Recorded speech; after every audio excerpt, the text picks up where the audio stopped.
Episode 146 to 150। वहीं रंजीत यह सब कुछ बड़े ध्यान से देख रहा था। वह समझ चुका था कि फैमिली में क्या चल रहा है और अब उसने ये भी सोच लिया था कि बड़ी ही आसानी से वह इन दोनों फैमिली को बर्बाद कर सकता है। उसके दिमाग में अब बहुत कुछ चलने लगा था। वहीं निकिता नकली आंसू बहा रही थी, जैसे मानो उसे सच में कार्तिक की बातों का बहुत बुरा लगा हो। बुरा तो उसे लगा था, पर उसे कार्तिक की बातों से ज्यादा बुरा मनिका का उसके साथ बैठना लग रहा था। यह उसे बर्दाश्त नहीं हो रहा था। वहीं काव्या भी मोक्ष और राहत को साथ बैठकर डिनर करते देख गुस्से से लाल पीली हो रही थी, पर बेचारी कुछ कर भी नहीं सकती थी। इसलिए चुपचाप बैठकर डिनर कर रही थी। वहीं माया जी के दिमाग में कुछ और ही खतरनाक चल रहा था। थोड़ी देर में सभी लोग अपना डिनर कर चुके थे और सहगल फैमिली अब जाने के लिए रेडी थी। रंजीत भी अपनी जगह से उठा और मिस्टर रावत की तरफ देखकर बोला, अच्छा रावत अंकल, अब मैं चलता हूँ, काफी रात हो गई है। देवेश जी, रंजीत की बात सुनकर बोले, ओके बेटा, कल टाइम से आ जाना, कल से हम प्रोजेक्ट स्टार्ट करेंगे। रंजीत ने अपना सिर हिला दिया और बोला, आपको शंकर, मैं अपनी पूरी जान लगा दूंगा। मैं पूरे दिल दिमाग के साथ इस प्रोजेक्ट को कंप्लीट करके दिखाऊंगा। रंजीत यह सब देवेश जी से बोल रहा था, पर उसकी नजरें बराबर राहत और काव्या पर थीं। क्योंकि अब उसकी नजरें राहत के साथ साथ काव्या पर भी ठहर गई थीं। काव्या उसके हिसाब से मिस्टी थी और राहत की खूबसूरती देखकर वह उसे पाने के लिए बेताब था। पहले वह काव्या के साथ मजे लेगा और फिर राहत के साथ। उसके मन में यही सब चल रहा था। वह अपने होठों पर शैतानी मुस्कुराहट लिए एक नजर राहत और काव्या की तरफ देखता है और फिर वहां से अपने होटल के लिए निकल जाता है। रंजीत के जाने के बाद सहगल फैमिली भी रावत फैमिली से कुछ देर बातें करती रही और फिर वह भी वहां से अपने घर के लिए निकल गई। जैसे ही सभी सहगल फैमिली अपने घर पहुंची, काव्या गुस्से से दंदनाते हुए अपने रूम में चली गई। सभी लोग उसे ऐसे जाते देख चौंक गए और एक दूसरे की तरफ देखने लगे। दादाजी माया जी की तरफ देखकर पूछते हैं, ये सब क्या है? इस तरह से गुस्से में क्यों गई है? माया जी हंसकर बोली, वो सुबह कॉलेज से आए और फिर हम लोग जल्दी से वहां के लिए निकल गए, इसलिए उसे आराम करने का टाइम नहीं मिला। आप परेशान मत होइए, मैं देखती हूँ। दादाजी बस अपना सिर हिला देते हैं और दादी जी के साथ वहां से अपने रूम की तरफ बढ़ जाते हैं। माया जी भी तुरंत काव्या के रूम की तरफ चली जाती हैं। रागिनी जी और निकिता दोनों ही माया जी को जाते देख मुंह बना रही थीं। अब रागिनी जी को माया जी पर हर वक्त गुस्सा आता था, क्योंकि माया जी अपनी बेटी को सब कुछ देने वाली थीं। भले ही उनका प्लान कामयाब नहीं हुआ था, लेकिन रागिनी जी ये तो समझ चुकी थी कि माया जी के मन में क्या प्लानिंग चल रही है। इसलिए वह माया जी से कोई मतलब नहीं रखना चाहती थीं। वह भी निकिता को अपने साथ ले अपने अपने रूम की तरफ चली जाती हैं। राजेश जी पहले ही अपने रूम में जा चुके थे। काव्या अपने रूम में आए और गुस्से में सारे सामान तोड़ने फोड़ने लगी। वह इस वक्त गुस्से से पागल हो रही थी। तभी माया जी वहां आई और अंदर का नजारा देख हैरान हो गईं। वह जल्दी से एक नज़र रूम के बाहर इधर उधर देखती हैं और फिर तुरंत ही रूम का दरवाजा बंद कर देती हैं। वह काव्या के पास आई और उसका हाथ पकड़कर बोली, काव्या, यह क्या हरकत है? यह क्या हाल बना रखा है तुमने अपना और इस घर का? तुम पागल हो गई हो क्या? काव्या ये सुनकर गुस्से में चिल्लाते हुए बोली, हाँ माँ, मैं पागल हो गई हूँ। मैं मोक्ष के लिए पागल हो गई हूँ। मैं नहीं देख सकती माँ, मोक्ष और उस राहत को एक दूसरे के साथ। वह राहत मेरे मोक्ष के करीब जा रही है माँ। वह उसे कैसे छू सकती है? वो तो मेरा है ना माँ। मेरा है तो वो ऐसे कैसे मोक्ष को पा सकती है?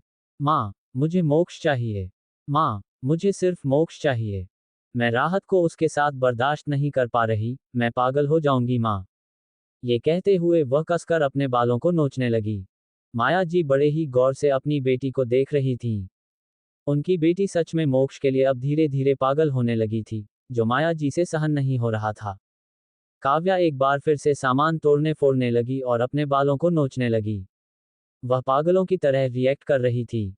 उसकी नज़र एक मिरर पर गई तो उसकी आंखों के सामने मोक्ष और राहत एक दूसरे की बाहों में खड़े दिखाई दिए। ये देखकर काव्या ने एक फ्लावर वास उठाया और तेजी से मिरर पर मार दिया। पल भर में ही वह मिरर टूटकर चूर हो गया। मिरर के टुकड़े चारों तरफ बिखर गए। हर एक टुकड़े में भी काव्या को राहत और मोक्ष दिखाई दे रहे थे, जिससे काव्या का गुस्सा बढ़ता जा रहा था। उसे ऐसा लग रहा था जैसे राहत उसे चिढ़ा रही हो और यह बात उसे बर्दाश्त नहीं हो रही थी। वह मिर्र के एक टुकड़े को उठाती है और उसे अपने हाथों में कसकर दबाने लगती है, जिससे उसके हाथों से तेजी से खून निकलने लगता है। ये देखकर माया जी की आंखें बड़ी हो जाती हैं।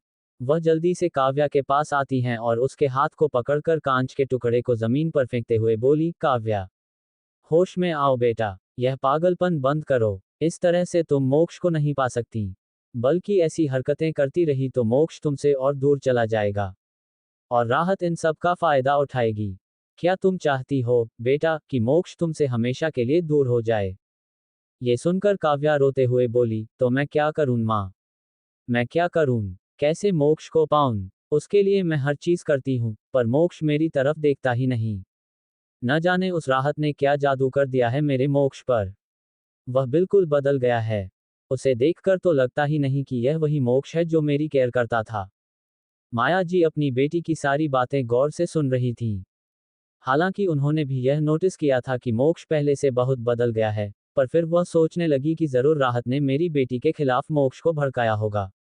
वह काव्या की तरफ देखकर बोली, करता है बेटा, वो तुम्हारी केयर करता है, लेकिन राहत ने जरूर तुम्हारे खिलाफ मोक्ष से गलत बातें कही हैं, जिस कारण वो अब तुमसे दूर हो गया है। पर तुम चिंता मत करो बेटा, तुम्हारी माँ जिंदा है, और तुम बस देखते जाओ कैसे मैं उस राहत को सबक सिखाती हूँ। काव्या ये सुनकर झल्लाकर बोली, बस मॉम, इतने दिनों से आपकी यही डायलॉग सुन रही हूं मैं। कुछ नहीं कर पाए आप। हर बार वो राहत आपको ही उल्टा सबक सिखा देती है। क्या क्या नहीं सोचा था आपने कि मोक्ष को राहत के खिलाफ भड़काएंगी, पर वो भी कामयाब नहीं हुआ। फिर आप सोची कि मुझे इस खानदान की वारिस बना देंगी और प्रॉपर्टी की मालकिन, इसके साथ ही साथ कंपनी की सीईओ भी। उसके लिए भी अपने नकली प्रॉपर्टी पेपर बनाए, यहाँ तक कि डैड को भी अपने आदमी से कहकर मरवाया, और इतना कुछ कर डाला, फिर भी आपके सारे प्लान फेल हो गए। एंड मोमेंट पर राहत सब कुछ अपने नाम कर ली, और आप बस देखती रह गईं। अब आप कुछ नहीं कर पाएंगी माँ, वो आपके बस का नहीं है। माया जी एकदम से काव्या को थप्पड़ मारती हैं और बोली, शट अप, तुम कुछ नहीं बोलोगी, बहुत बोल ली, और मैंने सुन लिया। अब मेरी बात कान खोलकर सुनो, इस बार जो मैं करने वाली हूँ, उससे वो राहत कभी भी नहीं बच सकती। मैं इस बार ऐसा वार करूंगी कि राहत का बचना नामुमकिन है। काव्या अपनी माँ की तरफ कंफ्यूजन भरी नजरों से देखने लगी और बोली, क्या करने वाली है माँ? मुझे भी बताए। ये सुनकर माया जी बोली, कल तुम्हें पता चल जाएगा बेटा कि मैं क्या करने वाली हूँ। कल उस राहत को पूरी दुनिया बेइज्जत करेगी। उसका वो हाल करेंगे सब लोग कि वह अपना मुंह छुपाते फिरेगी। किसी के सामने आने से भी वह कतराएगी। बस इस बार मेरी बात मान लो बेटा। इस बार तुम्हारी माँ उस राहत को सबक सिखाकर ही रहेगी। तुम खुद को संभालो बेटा, क्योंकि उस राहत के जाने के बाद ही तुम ठीक रहोगी। तभी तो तुम मोक्ष को अपना बना पाओगी। मेरी बात समझ रही हो ना बेटा? काव्या अपनी माँ की तरफ देख अपने सिर को हिला देती है, जैसे कह रही हो, यस मॉम। ये सुनकर माया जी तुरंत ही काव्या को गले से लगा लेती हैं और उसके बालों को प्यार से सहलाने लगती हैं। थोड़ी देर बाद रूम में एक मेड आए और पूरे रूम को क्लीन कर दिया, फिर वह वहां से चली गई। माया काव्या को बेड पर लेटा रही थी और बड़े ही प्यार से उसके बालों को सहला रही थी। काव्या ने कसकर माया के हाथ को पकड़ लिया और आंखें बंद कर धीरे धीरे गहरी नींद में चली गई। काव्या की भारी सांसों को महसूस करते हुए माया जी को यकीन हो गया कि उनकी बेटी सो चुकी है। वह उसके बालों को सहलाते हुए अपने मन में बोली, बस बेटा, अब मैं और तुम्हें तकलीफ में नहीं देख सकती। मेरी बेटी को हर वह खुशी मिलेगी जो वह डिजर्व करती है, चाहे इसके लिए मुझे इस बार राहत को मारना पड़े। अगर मेरा ये प्लान फेल हो गया, तो फिर मैं अपने दूसरे प्लान को कामयाब करके दिखाऊंगी। पर चाहे कुछ भी हो जाए, इस बार मैं उस राहत को बिल्कुल भी जीतने नहीं दूंगी। तुम्हारी आंखों से निकले एक एक आंसू का हिसाब चुकाना होगा। उस राहत को इस बार मैं एक ऐसे चक्रव्यूह में फंसाऊंगी, जहां से उसका निकलना नामुमकिन होगा। ये कहते हुए माया जी की आंखों में राहत के लिए बेइंतहा नफरत दिख रही थी। निकिता अपने रूम में इधर उधर घूम रही थी। वह भी आज बेचैन थी। जिस तरह से कार्तिक ने उसकी बेइज्जती की थी, वह उसे भूल नहीं पा रही थी। उसके अंदर का नफरत मनिका के लिए हद से ज्यादा बढ़ चुका था। वह बैठकर गुस्से में अपने हाथों की मुट्ठी बनाकर बोली, बस, बहुत हो गया, अब इस मनिका को मरना ही होगा। चाहे भले कार्तिक मेरा हो जाए, लेकिन मैं उसे कार्तिक का भी नहीं होने दूंगी। इतना कहते हुए निकिता ने अपना फोन निकाला और एक नंबर डायल किया। कुछ रिंग जाने के बाद दूसरी तरफ कॉल पर एक आदमी बोला, कहिए मैम, कैसे याद किया मुझे? निकिता तुरंत बोली, एक काम करना है तुम्हें, बहुत जरूरी काम है, और वह काम कल के कल हो जाना चाहिए। वह आदमी बोला, हो जाएगा, बताइए क्या काम है। निकिता ने ये सुनकर कहा, मैं तुम्हें एक फोटो सेंड कर रही हूँ, तुम कल उस लड़की को उठा लो। तभी दूसरी तरफ वह आदमी बोला, अच्छा, उठाकर क्या करना है? उसे मारना है। निकिता ने सुनकर बोला, नहीं, उसके बाद क्या करना है, वह मैं डिसाइड करूंगी। ये सुनते ही वह आदमी बोला, ठीक है, काम हो जाएगा। निकिता ने कहा, संभाल कर काम करना, उसका हस्बैंड है, वह हर वक्त उस पर नजर रखे हुए रहता है। तो तुम उसकी नजरों से बच के रहना। काम करना। वह आदमी बोला, सच बोल रहा हूँ, डोंट वरी, मैं पूरा ध्यान से काम करूंगा और आपका काम सफल हो जाएगा। आप बेफिक्र होकर सो जाए। निकिता ने तुरंत ही कॉल कट कर दिया और फोन को बेड पर फेंकते हुए बोली, मैं देखती हूँ कैसे तुम मेरे इस जाल से बचती हो। इस बार तुम्हारा वह हाल करूंगी कि तुम अपनी जिंदा रहने पर अफसोस करोगी। ये कहते हुए निकिता हंसने लगी। वह इस वक्त किसी पागल की तरह दिखाई दे रही थी। निकिता और काव्या दोनों ही कार्तिक और मोक्ष के लिए अब पागल हो चुकी थीं। उन्हें अब हर हाल में कार्तिक और मोक्ष चाहिए थे, जिनके लिए वह किसी भी हद तक जाने को तैयार थीं। अब देखना यह था कि कौन अपने साजिश में कामयाब होता है और कौन बुरी तरह से शिकस्त खाता है। अगली सुबह, आज की सुबह बहुत कुछ बदलने वाली थी। कुछ लोगों की साजिश सफल होने वाली थी, तो कुछ लोगों को उन्हीं की साजिश में फंसा दिया गया था। पूरे शहर में एक ब्रेकिंग न्यूज आग की तरह फैल गई थी। हर जगह एक ही बात फैल रही थी। मेंशन में दादाजी जैसे ही टीवी ऑन किए, तो सामने चल रहे न्यूज के हेडलाइंस को सुनते ही वह चौंक गए। उनकी आंखें हैरानी से बड़ी हो गई थीं। उन्हें तो यकीन नहीं हो रहा था कि वह जो कुछ भी देख रहे हैं, वह सच है। वही धीरे धीरे सभी लोग हाल में आ गए थे, शिवाय राहत और मोक्ष के। अभी अपने रूम में ऐसा नहीं था कि दोनों सो रहे थे। राहत सो रही थी, लेकिन मोक्ष की आंखें खुल चुकी थीं। वह राहत को अपनी बाहों में लिए किसी गहरी सोच में था, और कुछ सोचते हुए उसके होठों पर एक डेंजरस स्माइल आ गई थी।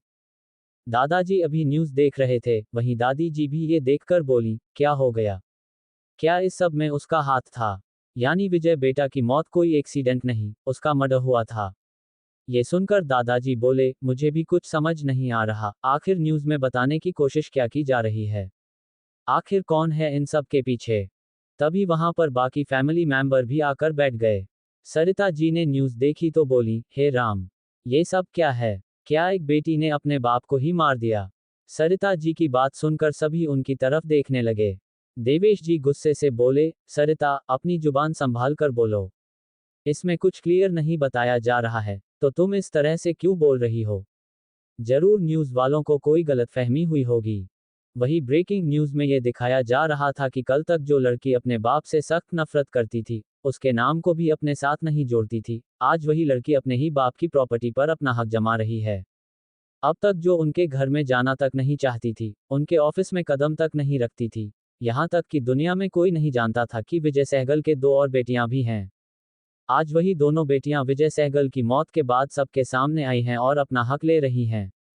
आखिर यह सब क्या है? इसे देखकर तो सब पता चल रहा है जैसे किसी की सोची समझी साजिश हो, कि कब विजय जी को रास्ते से हटाया जाए और उनकी प्रॉपर्टी पर अपना हक जमा लिया जाए। सरिता जी देवेश जी की तरफ देखकर बोली, सुना आपने? अब कितना साफ साफ आपको जानना है। इसमें साफ दिया है कि विजय भाई साहब की मौत के पीछे उनकी ये दो मनहूस बेटियां हैं। देवेश जी ने शांत रहने का इशारा किया, हालांकि अभी इन सब के बारे में राहत और मनिका को नहीं पता था। क्योंकि मनिका सुबह ही अपनी मासी से मिलने के लिए गई थी, क्योंकि मासी ने सुबह ही उन्हें मिलने के लिए बुलाया था। मनिका को भी बहुत दिन हो गए थे अपने मासी से मिले, इसलिए वह वहां चली गई थी। और राहत, ईशानी और मोक्ष के साथ कॉलेज चली गई थी। कार्तिक भी कॉलेज के लिए निकल गया था, इसलिए उन लोगों को इन सब के बारे में कुछ नहीं पता था। वहीं दूसरी तरफ, मनिका अपनी स्कूटी से मासी से मिलने के लिए निकल गई थी। वह भी कुछ दूर पहुंची थी कि अचानक उसकी स्कूटी खराब हो गई। ये देखकर मनिका मुंह बनाते हुए बोली, इसे भी आज ही खराब होना था। ये कहते हुए वह स्कूटी से उतरकर उसे एक साइड खड़ा कर दी और फिर कैब का इंतजार करने लगी। तभी वहां एक कैब सामने आकर खड़ा हो गया और बोला, मैडम, आपको कहीं जाना है तो बताए, हम आपको छोड़ देंगे। मनिका ये सुनकर बोली, जी भैया, वह मुझे यहाँ से कुछ दूर आगे चौराहे तक जाना है, क्या आप मुझे छोड़ देंगे? वह कैब ड्राइवर बोला, हाँ मैडम, मैं आपको छोड़ देता हूँ। मनिका तुरंत ही बैक सीट का डोर ओपन की और अंदर बैठ गई। ड्राइवर ने मनिका को ऐसे बैठे देखा तो उसके होठों पर एक कुटिल मुस्कान आ गई और वह गाड़ी को आगे बढ़ा दिया। मनिका अपने फोन में कुछ चेक कर रही थी, उसका ध्यान रोड पर नहीं गया, जिस कारण वह ड्राइवर आसानी से उसे दूसरे रास्ते की तरफ मोड़कर ले जाने लगा। अचानक ही मनिका का ध्यान रोड पर गया, तो वह तुरंत बोली, आप मुझे कौन से रास्ते से ले जा रहे हो भैया? ये वह रास्ता नहीं है। लगता है गलत रास्ते पर जा रहे हो। आप वापस से गाड़ी मोड़िए, मैं आपको बताती हूँ रास्ता। और ड्राइवर बोला, ना, मैं ये शॉर्टकट रास्ता है, आप बिल्कुल टेंशन मत लीजिए, मैं आपकी मंजिल तक आपको पहुंचा दूंगा। मनिका ये सुनकर बोली, आपका ये तरीका मुझे कुछ ठीक नहीं लग रहा है। और ड्राइवर ये सुनकर बोला, अरे मैडम, ऐसे क्या कर रहे हो? जब तक मैं आपको आपकी मंजिल तक नहीं पहुंचा देता, मैं गाड़ी नहीं रोक सकता। ये देखकर मनिका गुस्से से बोली, आप गाड़ी रोक रहे हो या मैं डोर ओपन करके कूद जाऊं? और ड्राइवर एकदम से हंसते हुए बोला, अरे मैडम, आप भी ना, क्या जल्दी है, आपको कुछ देर रुक जाए, बस आप पहुंचने वाली हो। इतना कहते हुए वह अपने चेहरे पर मास्क लगाए और एक बटन प्रेस कर दिया। मनिका चिल्लाते हुए बोली, देखो, मैं कह रही हूं कि चुपचाप गाड़ी रोक दो, वरना मैं शोर मचाऊंगी। पर तभी एकदम से गाड़ी में एक धुआं चारों तरफ फैल गया। यह विषैली गैस थी, जिससे मनिका की सांस रुकने लगी और कुछ ही पल में वह बेहोश हो गई। उस ड्राइवर ने पहले ही अपने चेहरे को मास्क से ढक रखा था, जिस कारण गैस उसके नाक तक नहीं पहुंच पाई। उसने मनिका को बेहोश होते हुए देखा तो उसकी आंखों में चमक आ गई। वह धीरे से बड़बड़ाया, यह माल मैं उन्हें दूंगा, तभी तो मुझे अच्छे खासे दाम मिलेंगे। ये कहते हुए उसने गाड़ी को तेजी से आगे बढ़ाया। करीब आधे घंटे बाद वह एक शहर से बाहर बनी एक फैक्ट्री के सामने अपनी कार रोक दिया। वह फैक्ट्री थोड़ी टूटी फूटी सी थी। वहां पर कुछ लोग खड़े थे। वह ड्राइवर जैसे ही कार रोका, 2-3 आदमी भागते हुए कार के पास आए और तुरंत ही बैक सीट का डोर ओपन किया। वहां पर उन्हें बैक सीट पर बेहोश पड़ी मनिका दिखी। उन लोगों ने उस ड्राइवर को पैसे दिए और उसे जाने का इशारा कर दिया।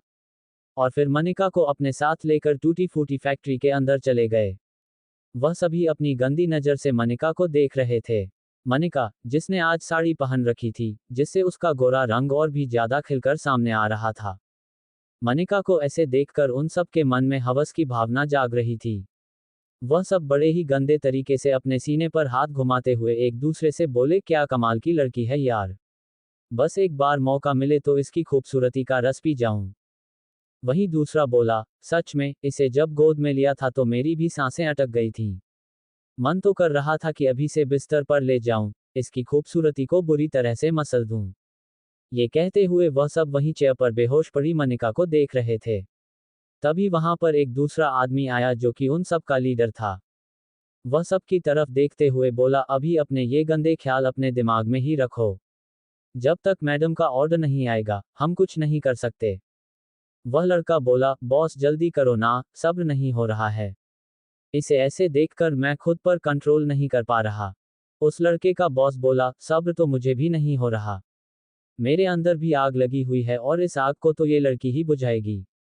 वहां जितने भी मर्द थे, सबकी आंखों में हैवानियत नजर आ रही थी। अब देखना यह था कि मनिका इन सब से कैसे खुद को बचा पाती है। तभी उस बॉस के पास कॉल आया। वह तुरंत ही फोन उठाया और बोला, यस मैडम, बोलिए। हमने उस लड़की को उठा लिया है, क्या करें? मार डालें? दूसरी तरफ से निकिता बोली, नहीं, पहले मैं वहां आऊंगी, उसके बाद ही तुम लोग कुछ करोगे। अभी तुम लोग उस लड़की के साथ कुछ नहीं करोगे। वह आदमी बोला, मैडम जल्दी आओ, कहीं ऐसा ना हो कि मेरे आदमियों की नीयत बिगड़ जाए। निकिता ये सुनकर बोली, खुद पर कंट्रोल करो। मैं थोड़ी देर में तुम लोगों के बीच होऊंगी और अच्छे से मजे लेना। इतना कह निकिता ने कॉल कट कर दिया। जैसे ही फोन रखा, तभी उसके कंधे पर किसी ने हाथ रखा। वह पीछे मुड़कर देखी तो वहां पर रागिनी जी थीं। रागिनी जी को देखकर निकिता एक पल के लिए चौंक गई और अगले ही पल बोली, मॉम आप यहाँ? कोई काम था? रागिनी जी सुनकर बोली, तुम क्या कर रही हो निकिता? क्या तुमने मनिका का किडनैप किया है? निकिता ये सुनकर बोली, यस मॉम।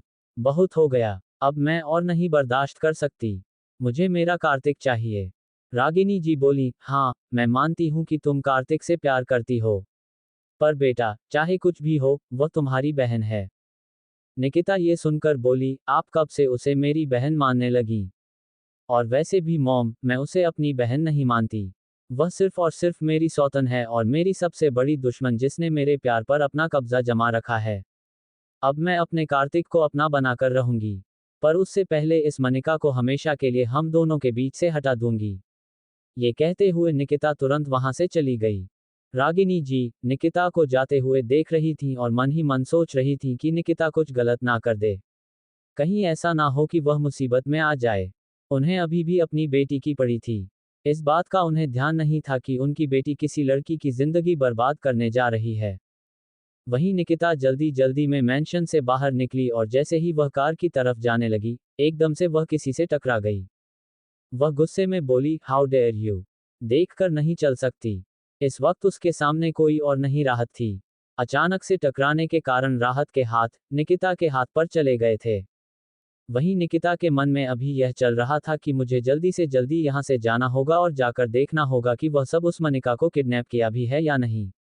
उसके बाद मैं वह मनिका का ऐसा हाल करूंगी कि वह किसी को मुंह दिखाने लायक नहीं रहेगा। जैसे ही राहत के कानों में यह आवाज गई, वह एकदम से चौंक गई। वह निकिता से कुछ पूछती कि निकिता एकदम से उसके हाथ झटकते हुए बोली, दूर रहो मुझसे और हटो मेरे रास्ते से इतना। ये कहकर राहत को एक साइड किया और तुरंत अपनी कार में बैठकर वहां से निकल गई। राहत, जो कि कॉलेज ही जा रही थी लेकिन उसका एक असाइनमेंट घर पर ही छूट गया था, इसलिए वह मोक्ष के साथ वापस आ गई थी। वह अपनी जगह पर बुद्ध बनी खड़ी थी। तभी मोक्ष उसके पास आया और उसे हिलाते हुए बोला, जाने मन क्या हुआ। जैसे ही मोक्ष ने उसे हिलाया, राहत अपने सेंस में वापस आए। वह जल्दी से मोक्ष की तरफ देखकर बोली, वो मेरी दीदी की जान खतरे में है। मोक्ष उसे अजीब नजरों से देख रहा था। तभी राहत बोली, हमें जल्दी से निकिता के पीछे जाना होगा। मोक्ष समझ चुका था कि आखिर राहत के कहने का क्या मतलब है।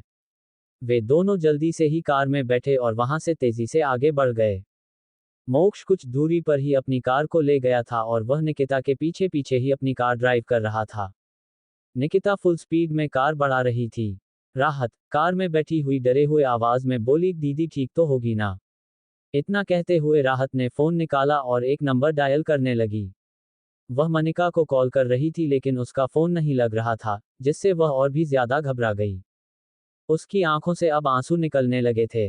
वह अपने मन ही मन बोली, सॉरी दीदी, सॉरी, मैं आपका ध्यान नहीं रख पाए। ये कहते हुए उसके हाथ पैर कांपने लगे थे। तभी एकदम से मोक्ष ने उसके हाथों पर अपना हाथ रखा और धीरे से उसे सहलाते हुए बोला, शांत हो जाओ जाने मन, कुछ नहीं होगा तुम्हारी दीदी को। इतना बोलते हुए मोक्ष ने अगले ही पल अपना ब्लूटूथ ऑन किया और किसी को कॉल करने लगा। कुछ रिंग जाने के बाद दूसरी तरफ से कॉल पिक हुआ। मोक्ष अपनी सख्त आवाज में बोला, मैं लोकेशन सेंड कर रहा हूं, जल्दी से वहां आ जाए। इतना कहा और मोक्ष ने तुरंत कॉल कट कर दिया। मोक्ष ने इस वक्त किसी और को नहीं, कार्तिक को कॉल किया था। निकिता शहर से बाहर बने एक टूटी फूटी फैक्ट्री के सामने अपनी कार रोककर जल्दी से फैक्ट्री के अंदर चली गई। मोक्ष ने कुछ दूर पहले ही अपनी कार रोक दी थी, क्योंकि वह जानना चाहता था कि अंदर चल क्या रहा है। निकिता अंदर गई तो उसकी नजर चेयर पर बेहोश पड़ी मनिका पर गई। वह अपने आदमियों की तरफ देखकर बोली, इसे होश में लाओ। इतना कहते ही एक आदमी आया और बाल्टी से भरा पानी मनिका के मुंह पर फेंक दिया।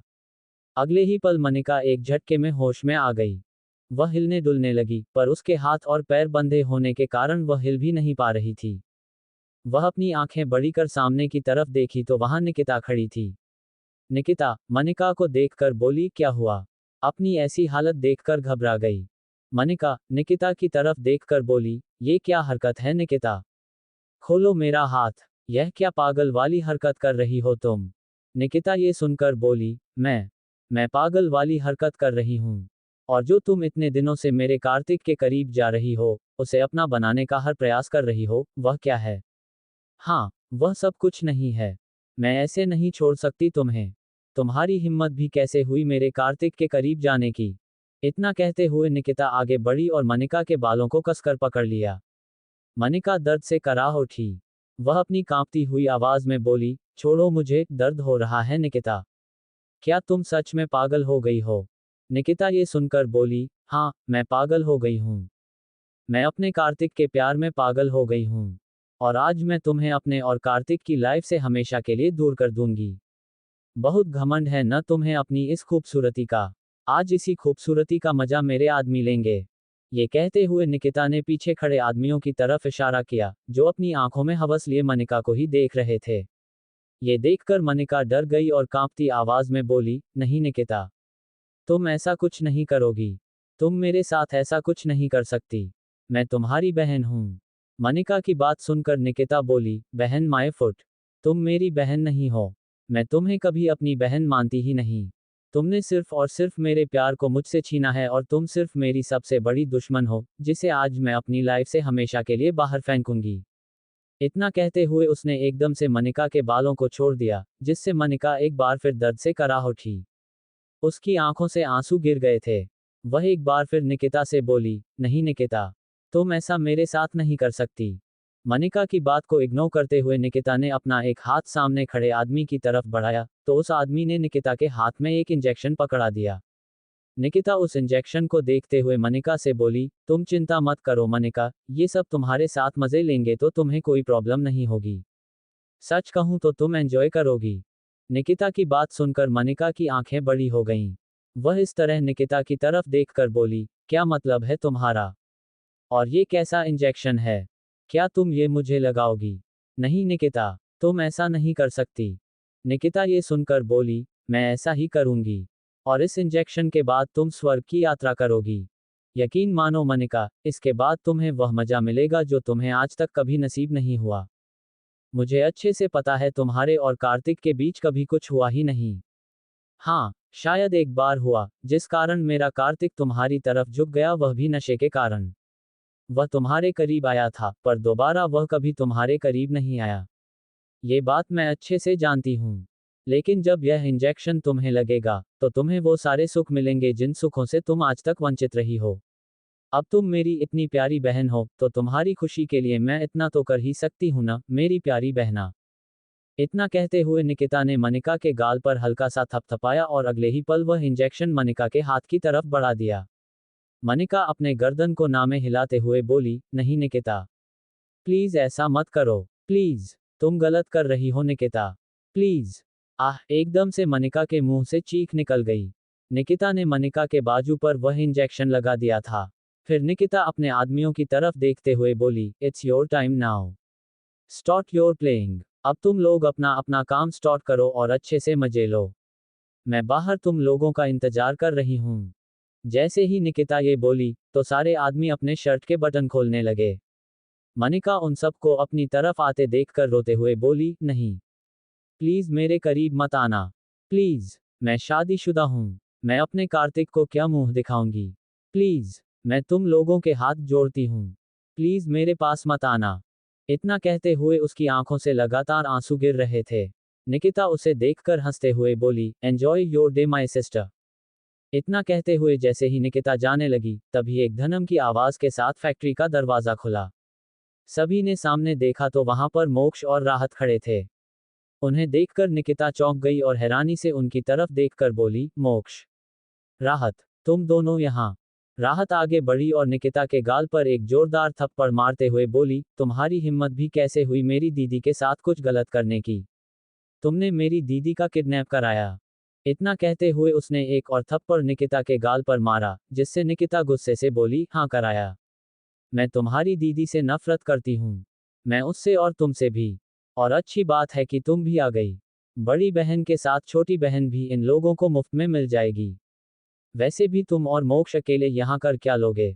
इतने सारे आदमी हैं, वे सब तुम दोनों का भी बुरा हाल करेंगे और फिर राहत, तुम्हारे भी मजे लेंगे। इतना कहते हुए वह राहत को दूर धकेल देती है। तभी मोक्ष राहत को पकड़ लेता है और निकिता की तरफ घूर कर देखते हुए एक चुटकी बजाता है। उसके चुटकी बजाते ही अगले पल वहां पर ब्लैक कलर के ड्रेस पहने बहुत सारे लोग आ जाते हैं और वह सभी चारों तरफ फैल जाते हैं। ये देखकर तो निकिता की आंखें बड़ी हो जाती हैं और मुंह खुला का खुला रह जाता है। उसे यकीन नहीं हो रहा था कि एकदम से इतने सारे लोग कहां से आ गए। वे सारे आदमी, जिन्होंने ब्लैक कलर का ड्रेस पहन रखा था और अपने चेहरे को मास्क से ढक रखा था, वे सभी उन गुंडों पर टूट पड़ते हैं और पल भर में ही उनका बुरा हाल हो जाता है। वे सभी फर्श पर दर्द से तड़प रहे होते हैं। राहत जल्दी से भागते हुए मनिका के पास जाती है और उसके हाथ पैर में बंधी रस्सी को खोलने लगती है। मनिका रोते हुए राहत की तरफ ही देख रही थी। निकिता मोक्ष की तरफ गुस्से में चिल्लाने ही वाली थी कि तभी उसकी नज़र सामने से आ रहे कार्तिक पर जाती है। कार्तिक को देखकर वह एक बार फिर चौंक जाती है। फिर वह अच्छे बनने की कोशिश करते हुए बोली, कार्तिक, कार्तिक, देखो ना, अच्छा हुआ तुम आ गए, देखो ये लोग मेरे साथ क्या कर रहे थे। इन गुंडों को बुलाया। ये सब इस राहत और मनिका ने किया। प्लीज प्लीज अब तुम मुझे बचा लो कार्तिक। मुझे पता था तुम मुझे कुछ नहीं होने दोगे, तुम मुझे बचा लोगे कार्तिक। इतना कहते हुए निकिता जल्दी से कार्तिक के पास गई और जैसे उसे गले लगाने वाली थी, तभी कार्तिक ने उसे दूर धकेल दिया, जिससे निकिता मुंह के बल सीधे जमीन पर गिर गई। कार्तिक उसे पूरी तरह से इग्नोर कर आगे बढ़ा और जल्दी से मनिका को अपनी बाहों में ले लिया। मनिका का पूरा चेहरा आंसुओं से भीगा हुआ था, वह लड़खड़ाकर कार्तिक की बाहों में झूल गई। कार्तिक मनिका को अपनी बाहों में लिए बोला, बेबी, बेबी, तुम ठीक तो हो ना। मनिका ने कसकर कार्तिक के कपड़ों को पकड़ लिया, अपने सांस भरी आवाज में बोली, please please help me Kartik. ये सुनकर वह बोला, हाँ हाँ मैं आ गया हूँ बेबी। कुछ नहीं होगा तुम्हें, कुछ नहीं होने दूंगा मैं तुम्हें। तुम्हारी ये हालत जिसने की है ना, उसका मैं वो हाल करूंगा कि वो अपने पैदा होने पर भी अफसोस जताएगा। ये कहते हुए कार्तिक आंखों में बेइंतहा नफरत लिए निकिता को घूर रहा था। वह निकिता को कुछ करता कि तभी मोक्ष बोला, तुम जल्दी से मनिका को लेकर जाओ, मैं यहाँ देखता हूँ। कार्तिक जल्दी से मनिका को अपनी गोद में उठाया और गुस्से से निकिता को घूरते हुए वहां से बाहर की तरफ चला गया। राहत भी तुरंत अपनी दीदी के साथ आगे बढ़ गई कि तभी मोक्ष ने उसका हाथ पकड़ लिया और बोला, तुम रुको, उन्हें साथ जाने दो राहत। ये सुनकर वह बोली, क्या कर रहे हो तुम, छोड़ो मुझे, मुझे अपनी दीदी के साथ जाना है। मोक्ष ने उसे आंखों से इशारा किया और बोला, शांत रहो, अब मेरे साथ रहो, अभी उन दोनों को एक दूसरे की साथ की जरूरत है। राहत यह बात समझ नहीं पा रही थी, लेकिन मोक्ष समझ चुका था कि अभी मनिका की क्या कंडीशन है। फिर मोक्ष गुस्से भरी निगाहों से निकिता की तरफ देखा और वहां फर्श पर दर्द से तड़प रहे उन आदमियों की तरफ देखते हुए बोला, उठो और अपना काम करो। अब तुम लोग इस लड़की के साथ वही काम करोगे जो तुम लोग अभी कुछ देर पहले उस दूसरी लड़की के साथ करने वाले थे। ये सुनते ही निकिता की आंखें बड़ी हो गईं। वह जल्दी से खड़ी हुई और बोली, ऐसा कभी नहीं होगा, मैं जान ले लूंगी। तभी राहत ने उसका हाथ पकड़ लिया और बोली, ऐसे कैसे, जो खुद के लिए बोया है उसका फल नहीं खाओगी, क्या हुआ। निकिता को मजबूती से पकड़ उन आदमियों के बीच धकेल दिया और उन सब की तरफ देखते हुए बोली, कोई भी कसर नहीं रखनी चाहिए, अच्छे से मजे लेना इसका। निकिता उन सभी आदमियों की तरफ देखी तो उसे डर लगने लगा था। वह डरते हुए बोली, नहीं, मुझे इन सब के पास मत छोड़ो, प्लीज राहत, ऐसा तो मत करो, मैं तुम्हारी बड़ी बहन हूँ। राहत ये सुनकर बोली, तुम मेरी बड़ी बहन नहीं हो, मेरी सिर्फ एक ही दीदी है जो कि अभी हमारे साथ है। और अब तुम इन लोगों को खुश करोगी। वैसे भी तुम तो इन सब में एक्सपर्ट हो, कईयों के साथ मजे ले चुकी हो, तो थोड़ा यहाँ भी मजे ले लो। आज तक तुम सिर्फ सिंगल लोगों के साथ एंजॉय करती थी, आज इतने सारे लोगों के साथ एंजॉय करके देखो। आई एम श्योर तुम बाद में बहुत खुश होगी। इतना कहते हुए राहत तुरंत ही मोक्ष के साथ वहां से बाहर चली गई। निकिता चिल्लाती रही लेकिन किसी ने उसकी नहीं सुनी, और कुछ ही पल में निकिता के दर्दनाक चीखों की आवाजें उस रूम में गूंजने लगीं। माया जी क्या सभी को राहत और मनिका के खिलाफ कर देगी? क्या राहत खुद को इनोसेंट प्रूफ कर पाएगी, या फिर वो माया जी के जाल में फंस जाएगी? कहानी में आगे क्या होगा जानने के लिए सुनते रहे इस इंटरेस्टिंग स्टोरी को, जो कि अब अपने अंतिम पड़ाव की तरफ बढ़ रहा है।